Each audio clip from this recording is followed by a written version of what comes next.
Non, c'est les mêmes. Les schémas, c'est les mêmes. C'est pour ça. Un schéma, c'est un. Je vais expliquer ce que c'est qu'un schéma. Enfin, selon moi, un schéma, c'est. On va prendre l'amour. C'est super cool. L'amour, c'est.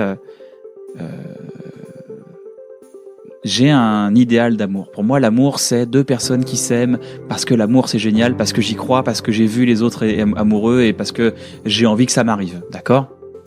Il y a un côté un peu biblique, un côté Jésus, il va venir me sauver, tu vois. Il y a un côté... fantasme. On y croit, quoi. L'amour, ça va me sauver. Tu rencontres une personne, bim, tu tombes amoureux. Parce que et tu projettes tout ton fantasme sur cette personne. Non. Et pendant 3 mois, c'est génial. Et à un moment donné, il y a des erreurs qui commencent à arriver. Le bateau commence à, tu sais, c'est un bateau qui a des failles, déjà, il part sur t'es parti pour un voyage de 6000 km, alors que le bateau, il est même pas fait pour faire 1 km. Et du coup, tu rafistoles, tu fais des concessions, tu mets des bouts de scotch un peu partout. Ça coule de plus en plus, mais tu tiens la barre parce que t'y crois. Mais t'es pas formé du tout pour les 6000 km. Même pas là. Et en fait, et l'autre aussi en face, hein. L'autre, j'ai l'impression qu'elle s'est dit, bah viens, on va en bateau, on va en Amérique. Et on n'est pas du tout d'accord sur le voyage. On va s'engueuler pendant le voyage en permanence, mais on est d'accord sur la destination. Ce qui est complètement paradoxal. Parce que l'amour, c'est un voyage, c'est pas une destination. En fait, c'est ça l'erreur. Donc, ok, tu fais l'erreur la première fois, t'es triste comme je sais pas quoi, ça s'arrête, je serai plus jamais amoureux. 3 ans après, bam, une meuf, elle est trop belle, elle est trop stylée. Ah putain, c'est génial. C'est trop cool quand je l'ai à mes bras et que mes copains la regardent, ils sentent bien qu'ils sont envieux. Du coup, je me sens socialement intègre. Bam, c'est ça qu'il me faut. Ah, et c'est ça, je vais avoir cette relation. Et cette relation, c'est moi, c'est l'amour. Bam, on repart en Amérique. Allez, c'est reparti. Et au bout de 20 km, bam, ça recoule. Et c'est pas grave, tu tiens 30 km, 40 km. Tu te dis, putain, je suis malheureux, j'y arriverai pas et tout. Tu refais une 3e fois la même chose. Je suis malheureux, j'y arriverai pas et tout. Et à un moment donné, tu te poses, tu fais, ça marche pas en fait. Merde, ça marche pas. En fait, à chaque fois, je suis tombé amoureux d'une meuf, mais je suis tombé amoureux de l'amour que j'avais pour cette meuf et non pas de la meuf. Maintenant, est-ce que je me mettais avec une meuf avec qui juste c'est cool, avec qui le voyage sera agréable? Et tu commences à casser tes clichés, à tous les clichés que t'as créés dans ton enfance, ton adolescence, de la femme ou de l'homme parfait. Hein. C'est totalement non-genré ce que je raconte.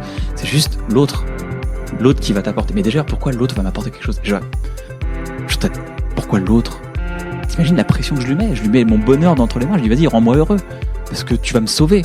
Tu vas me sauver de quoi? Quelle flamme? Où sont les flammes? D'ailleurs, tu vas me sauver de quel péril? Déjà, je suis pas en péril. Et puis, je vais pas besoin de l'autre. Je vais d'abord apprendre à être heureux seul. Et là, si tu regardes sur l'horloge de la vie, il est 32 ans déjà. Et tu dis, ok, je vais apprendre à être heureux seul. Donc, tu apprends à être heureux seul. Puis tu commences à partager ta vie avec quelqu'un. Puis ça se passe bien. Parce que t'attends rien de l'autre. Et donc, l'autre est détendu parce qu'il a pas de pression. Toute la pression que t'as mis aux autres, tu dis, bah ouais, en fait, il m'avait une pression de ouf. Du coup, tu dis, ok. Ok, ça marche, donc on évolue, on avance, et puis en fait, sans se rendre compte, on se rend compte qu'on est sur un bateau, et que c'est un bateau qui est solide, et on se rend compte que ça fait 3 ans qu'on est ensemble en croisière, et que ça se passe bien.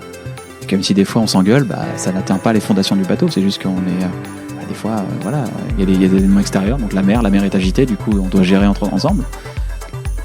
Et...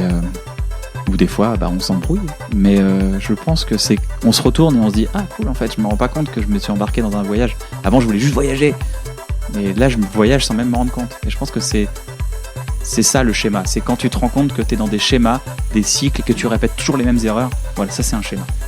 C'est ce que moi j'ai compris dans ma vie. J'ai plusieurs fois reproduit les mêmes erreurs, les mêmes relations toxiques qui arrivaient, pas forcément qu'en amour, hein, aussi socialement, tu vois. Et je pense que quand tu te rends compte que tu as des schémas et des cycles dans ta vie, tu dis ok, à un moment t'arrêtes, tu te poses, tu casses le cycle, et hop, tu repars sur des bonnes bases. Et c'est à ce moment-là que tu commences à être heureux, à être en phase avec toi, à être au plus proche de toi, comme on disait tout à l'heure. Elle disait, bah voilà, je veux être au plus proche de moi. Moi, ce que je veux, c'est...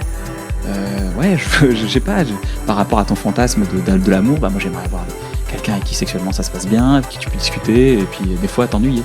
Voilà. Je veux pas la plus belle des meufs pour rendre tout le monde jaloux, pour dire, ah, j'ai la plus belle des meufs. Parce que socialement t'es insécure et t'as besoin de montrer que t'es quelqu'un qui existe socialement, tu vois. Et si c'est ça qui te rend heureux, tant mieux. Et si c'est ça dont t'as besoin, tant mieux, tu vois. Moi, je me rendais compte que c'était pas ça du tout dans cette direction que j'avance. Donc je me suis rendu compte petit à petit de mes erreurs, et puis je te dis, c'est pour ça, avoir 35 ans, c'est une bonne idée. C'est une belle idée d'avoir 35 ans.